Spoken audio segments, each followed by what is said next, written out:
దేవునికి స్తోత్రం. ప్రభువైన యేసుక్రీస్తు నామములో మీ అందరికీ శుభములు, వందనాలు తెలియజేస్తూ ఉన్నాను. మరొకసారి ఈ రీతిగా పునరుద్ధాన దినం ఆదివారం నాడు మనం కలుసుకోవడానికి దేవుడు ఇచ్చిన సమయాన్ని బట్టి దేవునికి వందనాలు చెల్లిస్తూ ఉన్నా. ఈ దినం మరి ఆగస్టు 9వ తారీఖు 2020 ఆదివారపు ఆరాధన సమయం. దేవునికి స్తోత్రం. వాక్య పరిచయలోకి మనం వెళుతున్నాం. ఈ దినం జాన్ నిమిత్తం మత్తయి సువార్త 17వ అధ్యాయము 14వ వచనం నుంచి 21 వరకు వచ్చిన భాగం. ప్రభువైన యేసుక్రీస్తు తన పరిచర్య దినాల్లో మరి తాను చేసిన ఒక అద్భుత క్రియ ఇది స్వస్థత కార్యక్రమం. దానికంటే కూడా విశ్వాసము, నమ్మకం ఉంచటం, దాని ద్వారా దేవుని కార్యాలు ఎలా చూస్తాం మనం అనేది ఇక్కడ ప్రభువైన యేసుక్రీస్తు వివరిస్తున్నారు, డిమాన్స్ట్రేట్ చేశారు, అక్కడ ప్రదర్శించారని చెప్పాలి. మరి 17వ అధ్యాయం మత్తయి సువార్తలో మనం చూసినట్లయితే మొదటి వచనం చూస్తే ప్రభువైన యేసుక్రీస్తు తన శిష్యుల ముగ్గురు అనగా పేతురు, యోహాను, యాకోబుని వెంట తీసుకుని కొండ శిఖరానికి ఎక్కి వెళ్ళి అక్కడ రూపాంతరం పొందిన సందర్భం మనం అక్కడ చూస్తాం. ఆ రూపాంతర అనుభవం పొందినప్పుడు శిష్యులు కూడా చూశారు అక్కడ జరిగిందంతా. ఆయన వస్త్రాలు తెల్లవిగా మారిని, మెరుపుగా. మరి అదేవిధంగా మోషే ఏరియాలు వచ్చి ఆయనతో మాట్లాడారు. మేఘం వచ్చి వారిని కమ్ముకుంది. ఆ మేఘంలో ఉన్నప్పుడు శిష్యులు భయపడ్డారు, ఆందోళన చెందారు. అంత మాత్రమే కాకుండా ప్రభువే తండ్రి అనే దేవుడు స్వరాన్ని విన్నారు. ఆ మేఘంలో ఉన్నప్పుడు ఈయన నా ప్రియకుమారుడు, ఈయన మాట మీరు వినండి అనే స్వరాన్ని విన్నారు. కాబట్టి దాంతో వాళ్ళు భయభ్రాంతులు అయిపోయారు. కింద దిగి వచ్చి కూడా వాళ్ళు జరిగిన సంభవం ఏమి కూడా మిగతా శిష్యులకు వివరించలేదట అని బైబిల్లో చెప్పబడుతుంది. ఈ భాగం మనకి లూకా సువార్త 9వ అధ్యాయంలో, మార్కు సువార్త 9వ అధ్యాయంలో కూడా మనం చూస్తాం. కనుక ఈ 3 సువార్తలు కలిపి చదివితే ఈ యొక్క విషయాలు సంపూర్ణంగా మనకి కొంత అర్థమవుతాయి. దేవునికి స్తోత్రం కలగాక మరి వారు ఆ రీతిగా మరి కొండ దిగి వచ్చిన తర్వాత ప్రభువైన యేసుక్రీస్తు నడుస్తూ ఉంటే ఆయన అనేక మంది ఆయన వెంబడించేట్లుగా జనసమూహం వచ్చి ఆయన మీద పడిపోతున్నట్లుగా మనం చూస్తాం ఈ భాగంలో. మరి అక్కడికి వెళ్ళిన తర్వాత ప్రభువైన యేసుక్రీస్తు ఇక్కడ మరి పేరేంటి మోగదైన చెవిట దయ్యం పెట్టిన కుమారుని తీసుకుని వచ్చిన తండ్రితో మాట్లాడిన సంభాషణ ఈ 14వ అధ్యాయము 14వ వచనం నుంచి 21 వరకు వచ్చిన భాగంలో మనం గమనిస్తాం.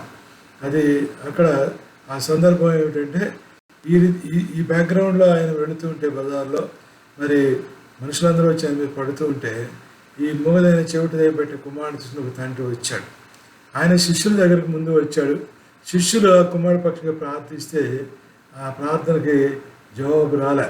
అంటే ఆ చీకటి ఆ కుమారుడిని విడిచిపెట్టి పోలేదు. మరి అయితే ఆ తండ్రి చాలా ఆందోళన చెందుతున్నాడు. ఆశతో అక్కడికి వచ్చాడు, స్వస్థత పొందుతాడు కుమారుడని. కానీ స్వస్థత కలగలేదు. మరి శిష్యులు 12 మంది శిష్యులు ఉన్నారు అక్కడ. మరి వారి ప్రార్థనలకి ఫలం రాలేదని నిరుత్సాహపడి ఉంటాడు. అదే సమయంలో ఆ పిల్లవాడికి మరి మూగదైన మాటలు రావు, వినపడవు, మూగదై చెవిటి దయ్యమని బైబిల్లో చెప్పబడింది. మరి అంత మాత్రం అతను విలవిల్లాడిస్తుంది, మూర్ఛ తీసుకొస్తుంది, పెయింట్ అయి పడిపోతూ ఉంటాడు, పళ్ళు కొరుక్కుంటూ ఉంటాడు, రక్తం కారుస్తూ ఉంటాడు, మురుగు కక్కుతూ ఉంటాడు. అప్పుడప్పుడు నీళ్ళలోనూ అగ్నిలో పడద్రోస్తూ ఉంటుంది. సో ఇది అతను అనుభవిస్తున్న పరిస్థితి, కుమారుడి యొక్క పరిస్థితి. మరి ప్రభువుని వెంబడించే మనుషులంతా కూడా ఇప్పుడు అక్కడ శిష్యుల చుట్టూ ఈ చాంద్రరావు కూడా కుమారుడి చుట్టూ గుమిగూడారు. అంటే ఆ ఫ్లో ఆఫ్ వాక్ కొంచెం బ్రేక్ అయిందనమాట. దాంతో ప్రభు కూడా ఆగి వెనక్కి తిరిగి ఏం జరుగుతుంది ఇక్కడ అని అడిగాడు. ఏమవుతుంది ఇక్కడ అని అడిగితే అప్పుడు చెప్పారు శిష్యులు. చెప్తే నా దగ్గర తీసుకురండి వాడిని అంటాడు కదండి. సో అయితే విషయం ఏంటంటే మూర్ఖమైన జనమ ఎంతకాలం నేను మీ మధ్య ఉంటాను, మూర్ఖమైన ఒక్క జనమ అంటాడు. 17వ వచనం 17వ అధ్యాయం 17వ వచనంలో, అందుకే యేసు విశ్వాసం లేని మూర్ఖతరం వల్లారా మీతో నేను ఎంతకాలం ముందును ఎంతవరకు మిమ్మల్ని సహింతును అంటున్నాడు. విశ్వాసం లేని మూర్ఖతరం వారులారా అంటున్నాడు వాడిని ప్రభు. విశ్వాసం లేని మూర్ఖతరం వారులారా అని పిలుస్తున్నాడు. అంటే శిష్యుల్ని విశ్వాసమైన మూర్ఖతనం వల్ల అని దేవుడికి యేసయ్య పిలుస్తున్నారు. దేవుడు. అంటే యేసుని వెంబడిస్తున్న శిష్యులు వారు అప్పుడప్పుడే భక్తి బయలులోతులకు నడిపిస్తున్నాడు దేవుడు వారిని. మరి వారిని విశ్వాసాన్ని మూర్ఖతరం వారులారా అని యేసు ప్రభు పిలుస్తున్నాడు. గమనించండి ప్రియులారా, మరి ప్రభు ఎన్నో అద్భుతాలు చేశాడు, వాళ్ళు చూశారు. ప్రభు నామపేట ప్రార్థన వారు చేస్తూ కూడా అద్భుతాలు జరిగే అభిషేకం దేవుడు వారికి ఇచ్చాడు. సావు పంపించారు, వాడబడ్డారు వారంతా. మరి తిరిగి వచ్చి ఎంతో సంతోషంగా దేవునికి చెప్పారు, నేను దెయ్యాలు వెళ్ళగొట్టిన రోగులు స్వస్థపరిచని నామపేట ప్రార్థించని. మరి అంత సంబరపడిన వాళ్ళు ఇక్కడ వచ్చారు విశ్వాసాన్ని మూర్ఖతరం వారాలని దేవుడే వారిని పిలుస్తున్నాడు. గమనించాలి ఇక్కడ విషయం. దేవుని యొక్క అద్భుత కార్యాలు సూచక్రియలు ప్రభు నామపేట జరిగించిన ఈ శిష్యుల్ని మరి యేసు ప్రభు పిలుస్తున్నారు కదా, విశ్వాసాన్ని మూర్ఖతరం వారలారా అంటున్నాడు.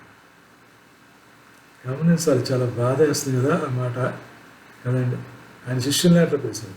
నేను ఎంతవరకు మీతో ఉంటాను, మిమ్మల్ని ఎలా సహిస్తాను, ఎంతవరకు నేను సహించాలి అని అడుగుతున్నాడు. ఇంకెంత నేర్పించాలి మీకు విశ్వాసం గురించి, భక్తి గురించి, నా మీద విశ్వాసం నుంచి మీరు దేవుని కార్యాలు ఎలా చూడాలి, నేను ఎలా నేర్పించాలి, ఎంతగా నేర్పించాలి అంటున్నాడు ప్రభు. అర్థమవుతుందండి.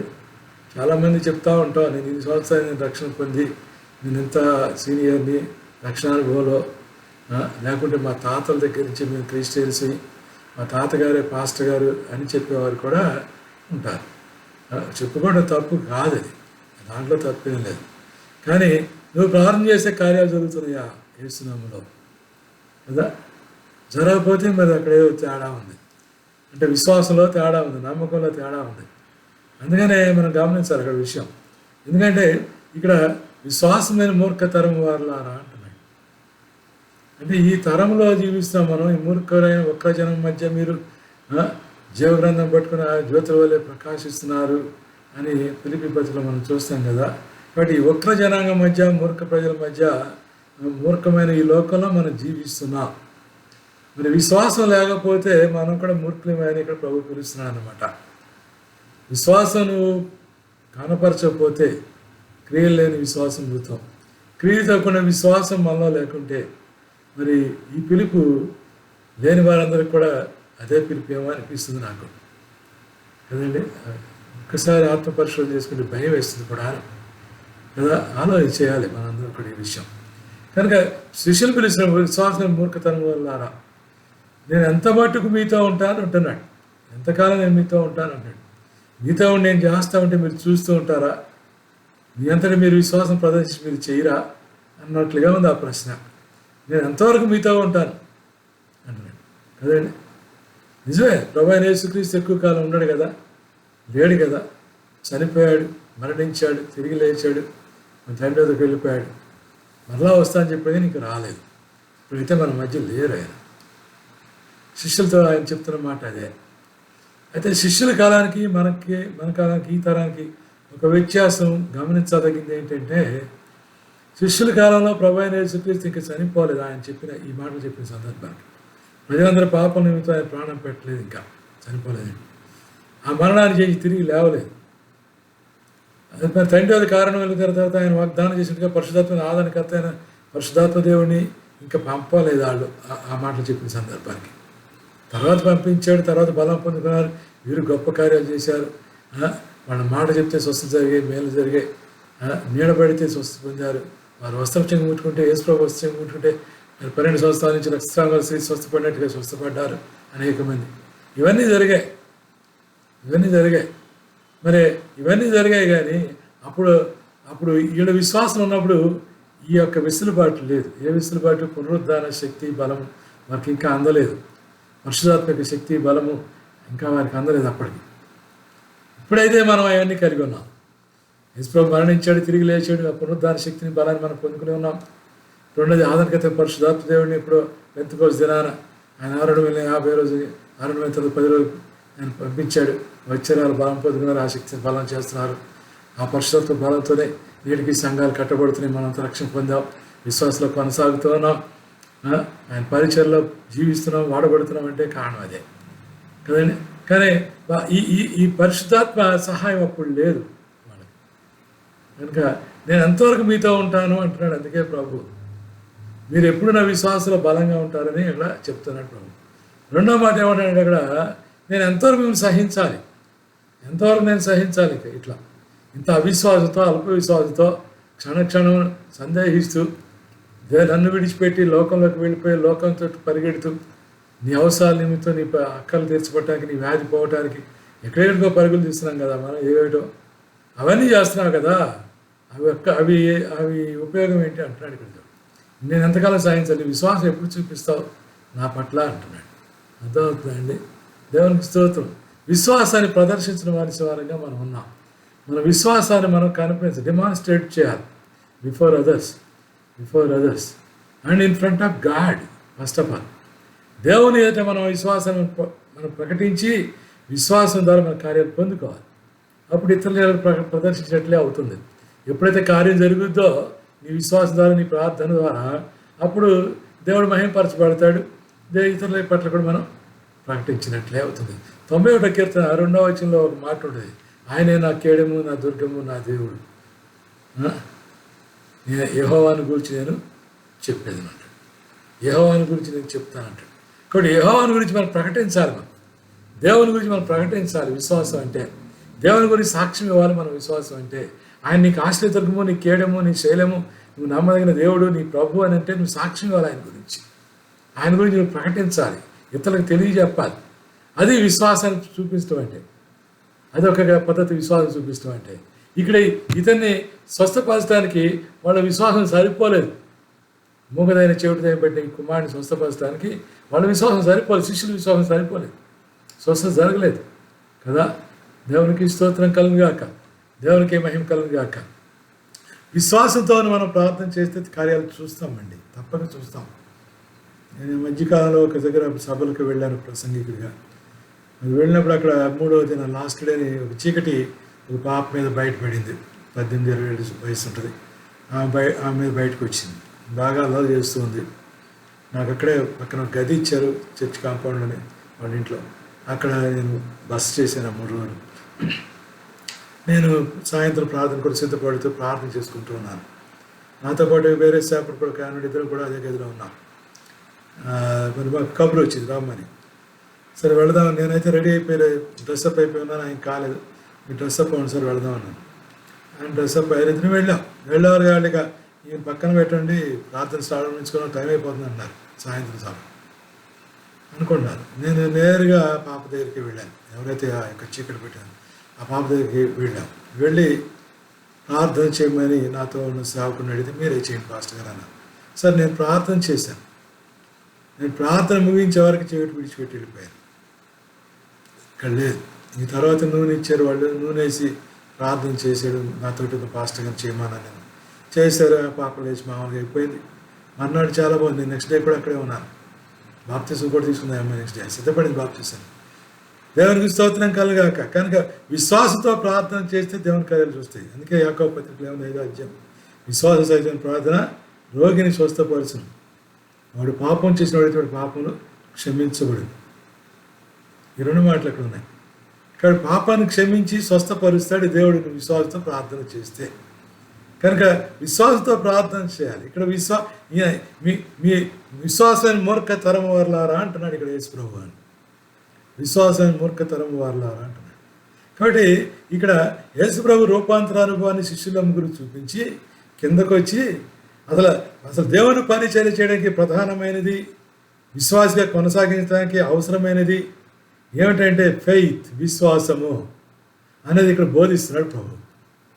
దానికే ఇప్పుడు డెమాన్స్ట్రేట్గా ఒక కేస్ స్టడీ వచ్చింది ఇక్కడ ఆయనకి.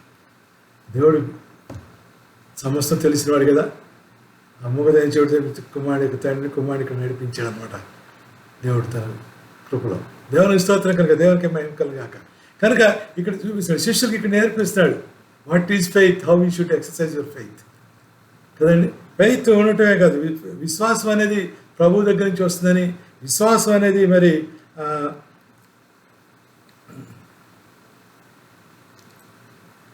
విశ్వాసం అనేది ప్రభువునందు విశ్వాసం ద్వారా విశ్వాసం దీవించబడుతుంది. అంటే నిన్న మాట స్టేట్మెంట్ మీకు అర్థమైందా లేదు కదండి. విశ్వాసం కర్తయ్యు దాన్ని కొనసాగించడం యేసు వైపు. అంటే విశ్వాసం ప్రభు దగ్గర నుంచి వస్తుంది, అది కొనసాగించాడు అంటే డెమాన్స్ట్రేట్ కూడా యేసు ప్రభు చేస్తాడు. అంటే మనమేం చేస్తాం మరి, మనం యేసు ప్రభు మీద అనుకోవాలి, ఆయన ఆశ్రయించాలి, ఆయన ఆశ్రయించాలి అంతే కదండి. ఆయన ఆశ్రయించాలి. ఆయన ఆశ్రయించిన నరుడు ధన్యుడు, ఆశ్రయించిన నరుడు ధన్యుడు. 91వ కీర్తన 1వ వచనం నేను చదువుతాను ఒక్క మాట. అది 1వ వచనం, అది చాలా చదివితేనే బాగుంటుంది. మహోన్నతిని చాటు నివసించువాడే సర్వశక్తి నీడను విశ్రమించువాడు. ఇది చేయాల్సింది. మహోన్నతి చాటు నివసించాలి, సర్వశక్తి నీడను విశ్రమించాలి. ఆయనే నాకు ఆశ్రయం, నా కోట, నేను నమ్ముకున్న దేవుడని నేను యెహోవాను గురించి చెప్పుచున్నాను. ఇది అనుకోవటం విశ్వాసం అంటే. ఈ విశ్వాసాన్ని ప్రదర్శించాలి అన్ని సమయాల్లో, అన్ని విషయాల్లో కూడా. నీ విశ్వాసం గురించి కూడా అదే విశ్వాసం ప్రకటించాలి. ఆయన ఆశ్రయిస్తే ఆయనను ప్రకటిస్తాడు. సో ఈ ఫండమెంటల్, ఈ foundational principle of faith, the first and foremost principle is faith. ఇప్పుడు కాలేబు వెళ్ళాడు, యోగుల వారిలో ఒకడికి వెళ్ళాడు, యవ్వనస్తుడైన కాలేబు, యెహోషువ కాలేబు. వెళ్ళి తిరిగి వచ్చి పాజిటివ్ రిపోర్ట్ వాళ్ళు ఇద్దరే ఇచ్చారు. కాలేబు ఇచ్చాడు ధైర్యంగా. కాలేబు రాళ్లతో కొడతకి ఇశ్రాయేలు ప్రజలంతా రాళ్ళు చేతితో పట్టుకున్నారు. అయినప్పటికీ జడియకుండా దేవుని గురించి సాక్ష్యం ఇచ్చాడు. విశ్వాసం విశ్వాసం విశ్వాసం ప్రదర్శించాడు అక్కడ. దేనికి భయపడలేదు. అందరూ ఎదురాడుతారు. మిగతా 10 మంది ఆందోళనకారం చెప్తున్నారు అక్కడ. జైంట్స్ లాంటి వాళ్ళు ఉన్నారు అక్కడ. వాళ్ళు మనం జయించలేం, అమ్మాలేకులు అనాకేలు మనం జయించలేం అని వారు చెప్తున్నారు. కానీ ఇక్కడ కాలేబాల వాళ్ళకి ఎవరు భయపడలేదు, నిలబడి చెప్పేశాడు ధైర్యంగా. చివరికి కాలేబు యెహోషువలే అది వాగ్దానములో ప్రవేశించారు, మనకు తెలుసు ఆ సందర్భం. అవునండి. మరి అలాగే బలి అర్పించడానికి వచ్చారు కయ్యను హేబేలు. హేబేలు బలి విశ్వాసాన్ని బట్టి అంగీకరించబడింది. అతని విశ్వాసాన్ని బట్టి అతను మరణించినను ఇదిగో అతడు మాట్లాడుతున్నాడు అని ఉంటుంది. హెబ్రీ 11వ అధ్యాయం మనం చూసినట్లయితే. కాబట్టి విశ్వాసం లేకుండా దేవునికి ఇష్టం అసంభవం అని హెబ్రీ 11:5 మనం చూస్తాం. కాబట్టి విశ్వాసం చాలా అవసరం. అబ్రహాం విశ్వాసం, నోవహు విశ్వాసం కూడా. అందరూ హేళన చేస్తున్నప్పటికీ ఓడ నిర్మించుకుంటూనే వెళ్ళాడు దేవుడు చెప్పిన మాటకి. ఇప్పుడు వాళ్ళందరూ నేరస్థాపన చేయడానికి, నేరారోపణ చేయడానికి నోవహు కుటుంబం మిగిలింది. నోవహు దాన్ని బట్టి నీతివంతుడిగా తీర్చబడ్డాడు. అబ్రహాం వాగ్దానం చేసిన దేశం ఎక్కడ ఉందో తెలియదు, ఎలా ఉంటుందో తెలియదు. దేవుడు చెప్పిన మాట విని బయలుదేరి వచ్చాడు. అర్థమైందండి. వాళ్ళు తేని ప్రవహించే దేశం దేవుడు చెప్తే దేవుడి మాట వచ్చాడు. ఎక్కడికి వెళ్తాడో తెలియదు. లేక సారా మరి వృద్ధాప్యలో గర్భాన్ని ధరించింది విశ్వాసాన్ని బట్టి. నమ్మింది, దేవుని మాట నమ్మింది ఆవిడ. దేవుని మాట నమ్మింది. అందుకే ఆమె మృదుతులమైన శరీరం కూడా మళ్ళీ గర్భాన్ని ధరించడానికి శక్తివంతులైంది. కాబట్టి విశ్వాస వీరుల యొక్క చరిత్ర మనకు బైబిల్లో చాలా ఎక్కువ ఉన్నాయి, చాలా సాక్ష్యాలు ఉన్నాయి. అవన్నీ కూడా క్రోడీకరించి 11వ అధ్యాయాన్ని మనం చూపిస్తాడు. హెబ్రీ 11వ అధ్యాయంలో రాహాబు గురించి, రూతు గురించి, ఇలా వీళ్ళందరినీ గురించి తీసుకొచ్చి చెప్తా ఉంటాడు అక్కడ. హానోకు గురించి. హానోకు దేవుడితో నడిచాడు విశ్వాసం బట్టి, మరణ చూడకుండా కొనుక్కోబడ్డాడు. వాళ్ళంతా మరణించిన, ఆ సాక్షి సమూహం అంతా మరణించినా ఇంకా జీవిస్తున్నారు అన్నాడు. ఆ పరలోక పట్టణం, ఆ దేవుని పట్టణం ఎలా ఉంటుందో తెలియపోయినా పరదేశులుగానే ఈ లోకంలో జీవించారు. మరి ఆ పట్టణంలో ప్రవేశిస్తా నిరీక్షించారు. అందుకే వాళ్ళు ఇంకా జీవిస్తున్నారని చెప్తాడు. అందుకే అబ్రహాం రొమ్మున ఆనుకుని విశ్రాంతి పొందుతున్నాడని అన్నాడు. ఎవరు? కురుపులతో బాధపడ్డ లాజరు, ధనవంతుడు లాజరు చరిత్రలో మనం చూస్తాం కదండి. అక్కడ దేవుని స్తోత్రం కనుక విశ్వాసం ద్వారా మనం దేవుని యొద్దకి, దేవుని రాజ్యాన్ని స్వతంత్రించుకుంటాం. ఇది మనకు 11వ అధ్యాయం హెబ్రీ 11 మీరు దయచేసి చదవడం తర్వాత చాలా బాగుంటుంది విశ్వాసం గురించి కదండి. కాబట్టి విశ్వాసం ద్వారా దేవునికి స్తోత్రం కనుక వీళ్ళంతా గొప్ప సాక్షి సమూహం బైబిల్లో మనకుంది, మనకు సాక్ష్యం ఇవ్వటానికి. ఏమండి? కాబట్టి బైబిలే మనకు విశ్వాసానికి ఆధారం. ఈ సాక్ష్యాలు, వారి జీవితాలు, వారు చూపించిన విశ్వాసం, దాన్ని బట్టి వారు పొందుకున్న మేలు, ఆశీర్వాదాలు, లేకపోతే అభివృద్ధి, వాగ్దానాలు నెరవేర్పు, ఇవన్నీ మనం ఒక్కసారి కనుక మనం ధ్యానం చేసుకుంటూ వెళితే ఒక తర్వాత మనం కూడా విశ్వాసంలో బలపడతాం. అలాంటి విశ్వాసాన్ని మనం కనపరచగలుగుతాం దేవుని పట్ల. దేవుని దగ్గర నుంచే ఆశీర్వాదాలు, వారు పొందిన ఆశీర్వాదాలు, మేళ్ళు మనం కూడా పొందుకుంటాం. దేవునికి స్తోత్రం కాబట్టి faith is the fundamental principal for a believer to possess. విశ్వాసం లేకుండా ఆయనకి ఇష్టలే ఉంటే అసంభవం. దేవునికి స్తోత్రం. ఆ ప్రిన్సిపల్ని ఇక్కడ ప్రభువైన యేసుక్రీస్తు ఈ సందర్భంగా వీళ్ళకి బోధిస్తున్నాడు. ఎందుకంటే నేను ఎంతవరకు ఉంటాను విశ్వాసం మూర్ఖతనం వల్ల, నేను ఎంతవరకు మీతో ఉంటాను, ఎంతవరకు మీతో ఉంటాను. ఎంతకాలం నేను మేము సహించాలి? విశ్వాసం చూపించకుండా మీరు ఎంతకాలం ఎలా ఉంటారు, నేను ఎంతకాలం సహించాలి అని ప్రభు అడుగుతున్నాడు. ఈ ప్రశ్న మనం ఎవరికి కూడా ఒక్కసారి మన అంతరాత్మలో వేసుకుంటే మరి మనకు కూడా సమాధానం దొరుకుతుంది. మన విశ్వాస స్థాయి ఏంటో, మన విశ్వాస స్థాయికి తగ్గట్టుగా మన కార్యాలు ఎందుకు జరగట్లేదో దానికి కారణం ఏంటో మన విశ్వాస స్థాయి కారణమని మనం గ్రహించవచ్చు. ఎందుకంటే దేవుడి దగ్గర ఏది కొరత లేదు. ప్రార్థన ఆలకించడానికి ఆయన ఎప్పుడు చెవులకు ఉంచే ఉన్నాడు మన వైపు. ప్రార్థన ఆలకించేవాడు ఆయన పేరే. మరి ప్రార్థన ఆలకిస్తే ఆలకించాడంటే జవాబు ఇచ్చినట్లే బైబిల్లో మనం చూసినట్టు. మరి జవాబు ఇచ్చే దేవుడు ఉన్నప్పుడు మరి ఎందుకు జవాబులు రావట్లేదు మన ప్రార్థనలకి అంటే విశ్వాసంలో వ్యత్యాసం ఉంది. విశ్వాసంలో సరైన స్థాయి లేదు అని అర్థం చేసుకోవాలి. దేవునికి స్తోత్రం కలుగును గాక. కనుక దేవునికి స్తోత్రం. అగ్నిగుండంలో పడవేస్తే షడ్రక్ మిష్కేషకు అబ్దెనగోలు ఏమయ్యారండి? మా దేవుడు రక్షించకుండా అన్నాడు. నేను చనిపోయిన మా దేవుడు రక్షించడానికి సమర్థుడు. ఒకరు రక్షింపకుండా నేను పెట్టిన ప్రతి మొక్క నేను మొక్కను కాక మొక్క అన్నారు. ఇది విశ్వాసాన్ని డెమాన్స్ట్రేట్ చేయటం అంటే, విశ్వాసాన్ని ప్రకటించడం అంటే. దానియేలు రోజుకు ముమ్మారు ప్రార్థన చేసేవాడు. మరి ఎవరికి మొక్కకూడదు, 4 రోజులు మొక్కితే వాడి సింహాలకు పడాల్సిన మణదండకి పాత్రుడని చెప్తే కూడా లక్ష్య పెట్టుకుని 3 రోజులు తన కిటికీ యెరూషలేము వైపు తెరిచి కిటికీ దగ్గర చేతులు ఎత్తుకొచ్చి ప్రార్థన చేశాడు. దేవునికి స్తోత్రం కలగాక. విశ్వాసం ఏమైంది? సింహాల బోన్లో వేసాడు, సింహాల నోర్లు దేవుడు మూయించాడు. దేవునికి స్తోత్రం కలిగాక. కానీ విశ్వాసంలో అంత బలం ఉంది, అంత శక్తి ఉంది, అంత గొప్ప కార్యం, అంత శూర కార్యం మనం చూడగలుగుతాం. అర్థమవుతుందండి. కానీ ఆ విశ్వాసం ఉండాలి మీకని చెప్పడానికి ఇక్కడ యేసు ప్రభు యొక్క బోధ ఇక్కడ కనపడి 14 నుంచి 21 భాగం మనం గమనించాలి. ప్రియులారా, విశ్వాసం మూర్ఖతరము వారలారా నేను ఎంత మటుకు మీతో కూడా ఉందును అంటున్నాడు ప్రభు. దేవుని స్తోత్రం. తర్వాత వాళ్ళు పంపించలేకపోయారు. తర్వాత వాళ్ళు వచ్చి అడిగారు, ఎవరో శిష్యులు వచ్చి ప్రభుని అడిగారు ఏమనంటే, మేము ఎందుకు చేత ఆయన స్వస్థపరచలేకపోయాం, దెయ్యం మా ప్రార్థనకు ఎందుకు విడిచి వెళ్ళలేదు అని. ప్రభు స్వస్థపరిచిన తర్వాత ఆ అంశాన్ని తర్వాత వస్తాం. కనుక ఎందుకు మేము పంపించలేకపోయాం, మేము ప్రార్థించడం ఎందుకు పోలేదు అది అని అడిగితే ప్రభు అన్నారు కదా, అందుకు ఆయన మీ అల్ప విశ్వాసము చేతనే అన్నాడు. మీ అల్ప విశ్వాసము చేతనే, మీకు ఆవగించినంత విశ్వాసం నీళ్ళ ఈ కొండను చూసి ఇక్కడ నుండి అక్కడికి పొమ్మనగానే అది పోవును. మీకు అసాధ్యమైనది ఏది ఉండదని నిశ్చయముగా మీతో చెప్పుచున్నాను వారితో అని. ఎందుకు పంపలేకపోయాం? ఉపవాస ప్రార్థన వల్లనే అంటాడు ఇంకో స్వార్థం మనం చూస్తే. కాబట్టి ప్రార్థన, సరైన ప్రార్థన, ఉపవాస ప్రార్థన, పట్టుదలతో చేసిన ప్రార్థన కావాలి. దాంట్లో అల్ప విశ్వాసం, మీ అల్ప విశ్వాసం వల్లనే అన్నాడు. విశ్వాసం ఉంది కానీ అల్ప విశ్వాసం శిష్యులకు ఉంది అక్కడ. అంటే వాళ్ళ విశ్వాసం సరిపోవట్లేదు.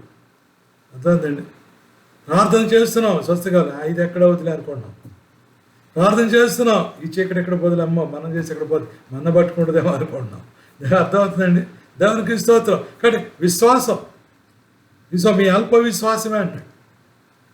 మీ అల్ప విశ్వాసం వల్లే మీరు అడగొట్టిపోయారు అన్నారు. అయితే మీకు ఆవగించినంత విశ్వాసం ఉంటే, ఆవగింత though it is small, it is total. అది భూమిలో వేస్తే మళ్ళీ మొక్క మురుస్తుంది. So therefore it is total. దానిలో జీవం ఉంది కదండి. మన విశ్వాసం కూడా సంపూర్ణంగా ఉండాలి. ఇందా మనం చూసా 91వ కీర్తన కదా, మహోన్నతుని చాటు నివసించువాడే సర్వశక్తి నీడను విశ్రమించువాడు. అది అసలు బేసిక్ ఫండమెంటల్ 1-2 వర్సెస్. ఆయన నా కాష్టం, నా కోట, నేను అనుకున్న దేవుడు నా వాళ్ళ గురించి చెప్పుచున్నాను. కాబట్టి ఇది ఫండమెంటల్. ఆ విశ్వాసం ప్రదర్శిస్తున్నా అసలు బేసిక్స్. కానీ అది ప్రకటిస్తే ఆ రకంగా మనం ఉంటే మన కార్యం చూస్తామండి. అది లేదు, అల్ప విశ్వాసం అంటే అదే కాదు. అది చేయలేకపో. ఏమవుద్దంట, ఈ కొండని ఇక్కడ నుండి పోయి అక్కడ పడమంటే పడొద్దట. విశ్వాసంతో ఇక్కడ నుండి పోయి అక్కడ పడ, కొండ లేచి వెళ్ళిపోయి ఇంకోసారి పడమంటే పడద్దు. అదే దేవునికి స్తోత్రం కలుగాక. కాబట్టి ఈ కొండ ఇక్కడ నుండి పోయి అక్కడ పడదంటే అది మీకు అసాధ్యమైనది ఏది ఉండదని మీతో నిశ్చయమని నేను చెప్తానని వారితో అని. మీకు అసాధ్యమైనది ఏది ఉండదు. మీకు అసాధ్యమైన నమ్ముడని వల్ల అయితే నమ్మువానికి సమస్తము సాధ్యం అంటాడు. సో నమ్మితే సమస్తం సాధ్యం, నువ్వు నమ్మకపోతే కాదు. విశ్వాసం కదా. దేవునికి స్తోత్రం కలిగి ఎప్పుడు ఆ కుమారుడి దగ్గరికి వస్తాను నేను, ఆ తండ్రి దగ్గరికి. ఆ తండ్రి వచ్చి ప్రార్థన చేశాడు. నమ్మకం ఎలా ఉండాలి అని తండ్రి అక్కడ బోధిస్తాడు. ఆ తండ్రి వచ్చి ప్రార్థన చేశాడు. 14వ వచనం, వారు జనసమూహం వద్దకు వచ్చినప్పుడు ఒకడు ఆయన వద్దకు వచ్చి ఆయన ఎదుట మోకాళ్ళుని, ప్రభువా నా కుమారుని కరుణింపుము, వాడి చాంద్రరోగే మిక్కిలి బాధపడుచున్నాడు, ఎలానగా అగ్నిలో నీళ్లను తరచుగా పడుచున్నాడు. ఆ తండ్రి వచ్చాడు, ప్రభువా అని వచ్చాడు. ఎక్కడికి వచ్చాడు? యేసు యొద్దకు వచ్చాడు. ఆయనకు ఒక్కగానొక్క కుమారుడు ఈ తండ్రికి. వేరే స్వార్థలు మాతృ స్వార్థ లూకా స్వార్థలు కూడా ఈ సందర్భం మీరు చూడండి. 9వ అధ్యాయం ఉంటాయి, 2-9 అధ్యాయాలు. కనుక ఆ 9వ అధ్యాయం లూకా స్వార్థ, 9వ అధ్యాయం మాతృ స్వార్థలు ఉంటుంది.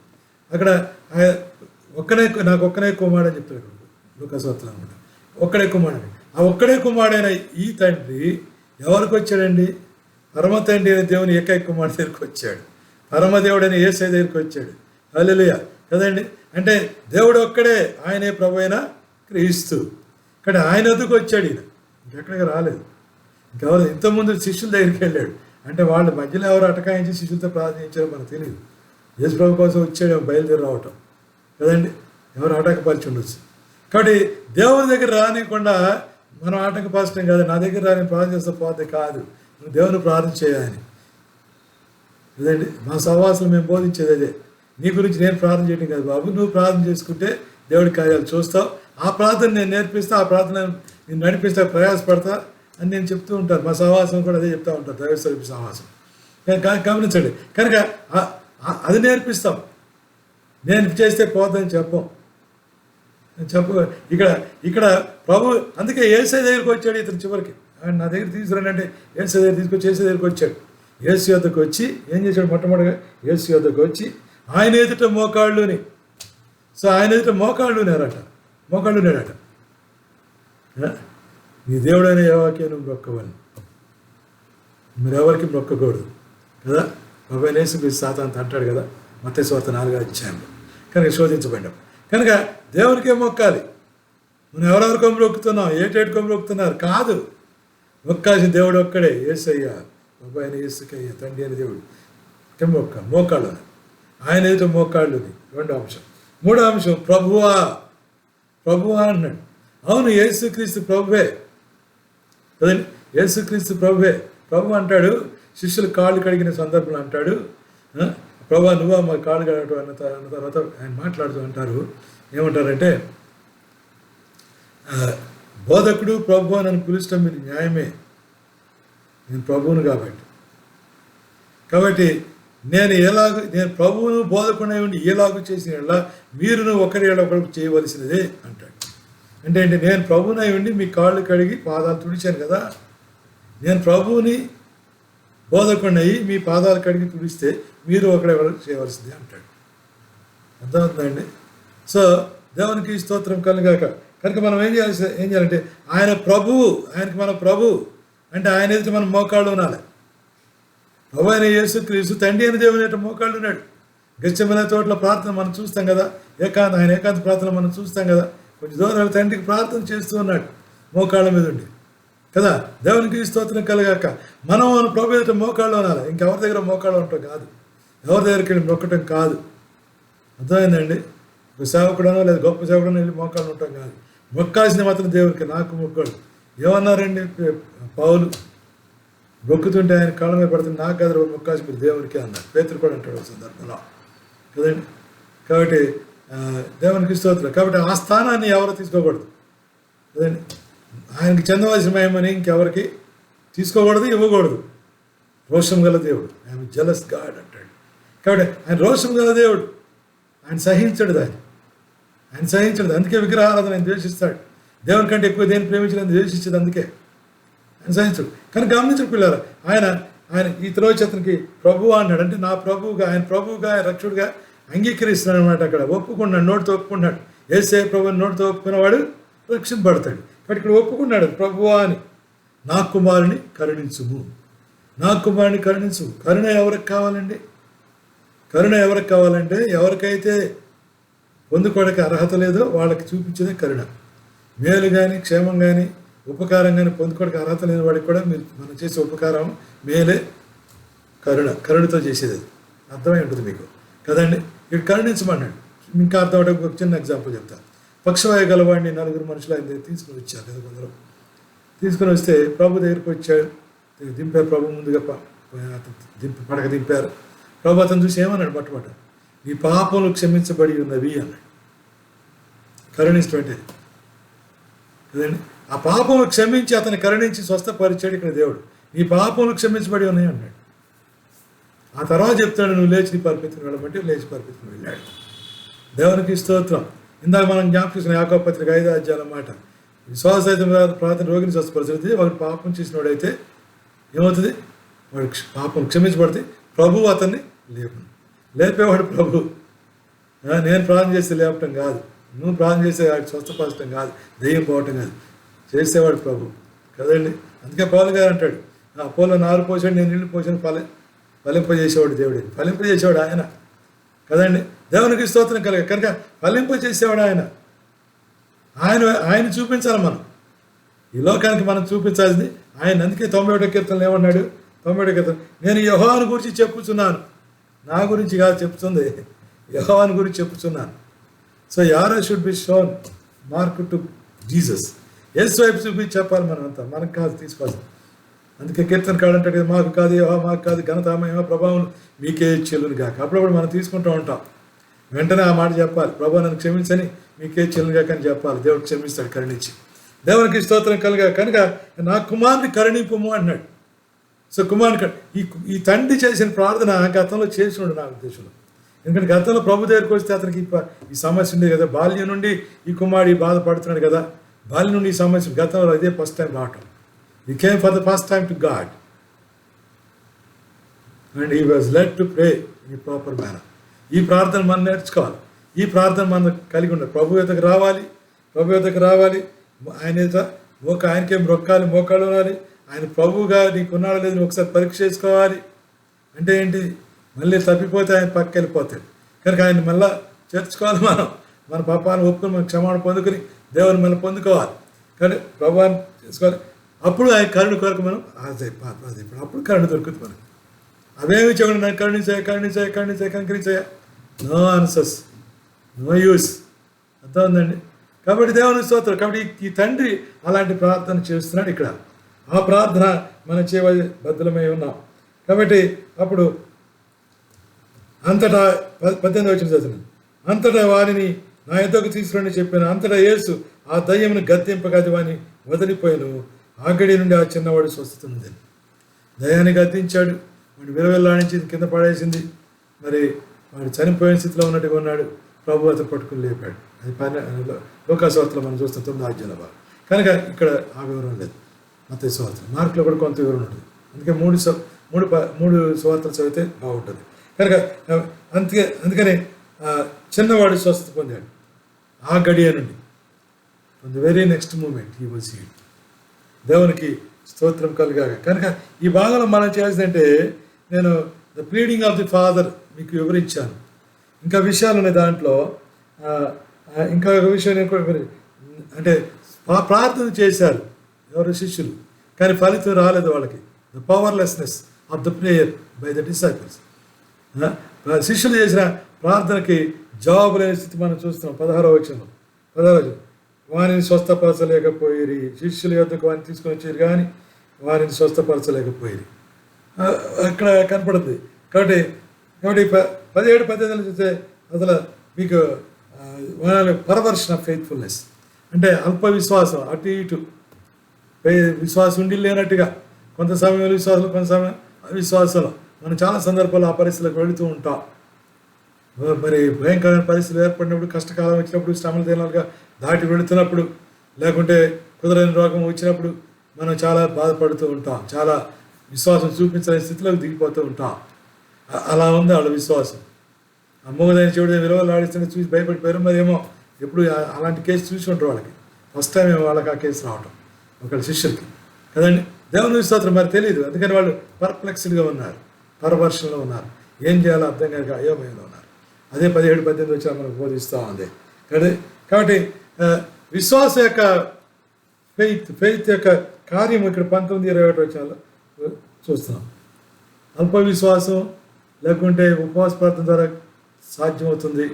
మీరు విశ్వాసం కొండ ఎత్తబడి అక్కడ పడమంటే పడుతుంది అని చెప్పిన మాటలతో పాటు మన ఈ లూకాసు వార్తలో మనం చూసినట్లయితే 9వ అధ్యాయం 24వ వచనానికి వస్తే మనం లూకాసు వార్తలో ఏం చెప్పబడిందంటే ఆ కుమారుడు యొక్క తండ్రి వచ్చాడు.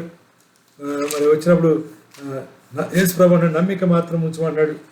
నమ్మిక మాత్రం ఉంచమంటే అతను అన్నాడు కదా, అపనమ్మిక కలగకుండా నాకు సహాయం చేయమని అతను మాట్లాడుతున్నాడు. అపనమ్మిక కలగకుండా నాకు సహాయం చేయమని అతను అడుగుతున్నాడు.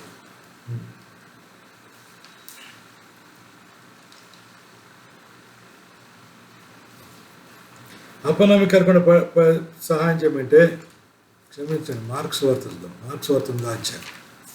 మార్క్స్ వార్త 9వ అధ్యాయంలో ఈ మాట చదివింది.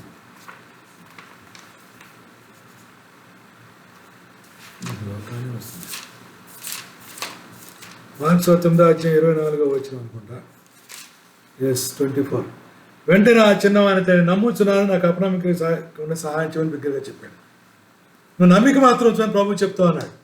నమ్మిక మాత్రం చెప్తామంటే అపనమ్మిక కలగకుండా సహాయం చేయమన్నాడు. ఇక్కడ చూశారండి, విశ్వాసం కర్తతను కొనసాగించడం యేసు వైపు చూస్తాం. యేసు వైపే చూస్తాడు ఈ తండ్రి. అపనమ్మిక కలగకుండా సహాయం చేయడం. సిలువలో యేసు వైపు మనం చూస్తూ మన విశ్వాసంలో కొనసాగినంత కాలము మనం విశ్వాసంలో స్థిరంగా ఉంటాం.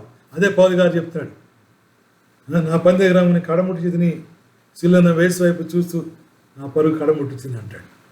నేను ఎప్పుడు బలహీన అప్పుడు బలవంతుడు, ఎందుకంటే సిలువలో యేసు వైపు నేను చూసి బలం పొందుకుంటాను. దేవునికి స్తోత్రం. మన విశ్వాసంలో బలపడాలంటే, విశ్వాసం స్థిరంగా ఉండాలని నడిపించుకోవాలంటే సిలువలో యేసు వైపు చూస్తూ ఉండాల్సిందే. శ్రమలు సిలువను వెంబడించి, సిలువ ఎత్తుకుని మనం వెంబడించాలి. మనం ఉపేక్షించి దేవుడి మాటలు దీవించగా. కాబట్టి ఈ విశ్వాసము అనేది ఎలా ఉంటుంది అనేది ఈ భాగంలో మనం చూడవచ్చు. దేవానికి స్తోత్రం, ప్రభానికి పదానికి స్తోత్రం చెల్లిస్తాం. తండ్రికి స్తోత్రం చెల్లిస్తాం. తండ్రి విశ్వాసం కర్తతను కొనసాగించని వైపు చూస్తున్నాం. మా విశ్వాసం స్థిరపరిచి, అల్ప విశ్వాసం అవిశ్వాసం దూరపరిచి మీ ఆత్మచం నింపి బలపరచమని యేసునామములో అడుగుచున్నాం తండ్రి. ఆమేన్. తండ్రి అయిన దేవుని ప్రేమ, కుమారుడైన యేసుక్రీస్తు వారి కృప, పరిశుద్ధాత్మ కన్యని సహవాసం మనందరికీ ఇప్పుడు సకల పరిస్థితులకు సదాకాలం తోడై నడిపించును గాక. Amen. Amen. Praise the lord.